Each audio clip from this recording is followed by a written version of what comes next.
অর্জুন, অর্জুন,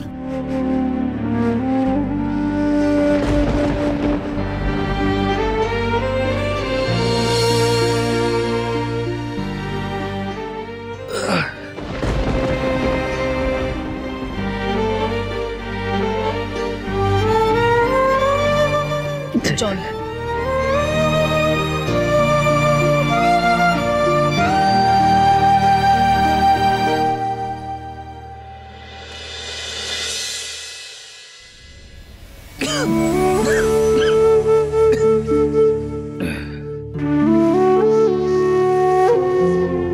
তুমি আবার পাগলামো শুরু করেছো। কেন পালাতে চাইছিলে? তুমি কি সত্যি মাথা খারাপ হয়ে গেছে তোমার? তুমি বুঝতে পারছো না তোমার পালানোর চেষ্টা করার কথাগুলো কোর্টে তোলা হবে?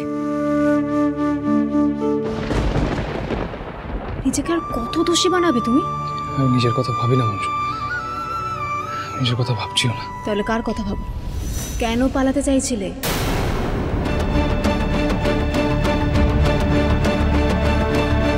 মুনিয়ার কথা যেন কেউ টের না পায়, ওদের কিন্তু মঞ্জুও পড়ে। যদি বাচ্চাটাকে ভালোবাসিস চুপচাপ স্বীকার করে নি তুই রতন বাড়াইকে খুন করেছিস। নইলে কি? নাহলে কিন্তু মুনিয়ার নামের আগে মনে মনে একটা চন্দ্রমুন্ড বসিয়ে নিস। তুমি কাকে ফোন করার জন্য কৌশিকদার থেকে ফোন কেড়ে নিতে চাইছিলে? আমার দরকার ছিল। কি দরকার বলো? একজনকে ফোন করতাম। সেই একজনটা কি আমি? তুমি কি আমাকে কিছু বলতে চাও? তাহলে বলো, এখন চুপ করে আছো কেন?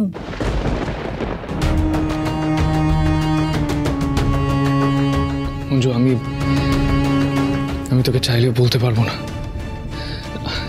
আমি তোকে কথা দিচ্ছি, আমায় একবার বেরোতে দে মঞ্জু। আমি তোকে কথা দিচ্ছি, আমি সকাল হওয়ার আগেই ফিরে আসবো। কেউ কিচ্ছু জানতে পারবে না। আমায় একবার বেরোতে দে প্লিজ, প্লিজ মঞ্জু।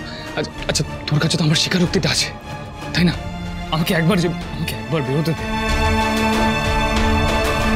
আমি ফিরে আসার পরে তুই না আমায় ফাঁসি দিয়ে দিস, মানে আমাকে সারা জীবনের জন্য জেলে পাঠিয়ে দিস, কিন্তু আমার এখন বাইরে যাওয়াটা খুব দরকার মঞ্জু। প্লিজ আমাকে একবার বেরোতে দে, প্লিজ প্লিজ, আমার রিকোয়েস্ট রাখ মঞ্জু।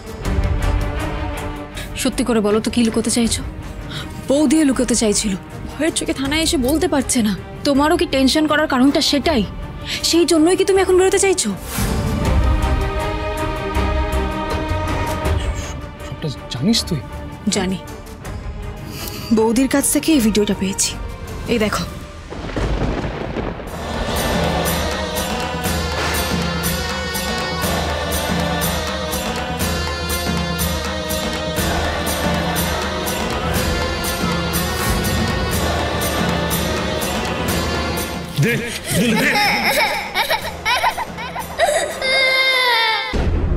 মঞ্জু, মুনিয়াকে যে করে হোক আমাদের বাঁচাতে হবে মঞ্জু, প্লিজ মঞ্জু। মঞ্জু কিছু একটা কর মঞ্জু, ওরা মুনিয়াকে মেরে ফেলবে মঞ্জু। কিছু একটা কর মঞ্জু, প্লিজ প্লিজ।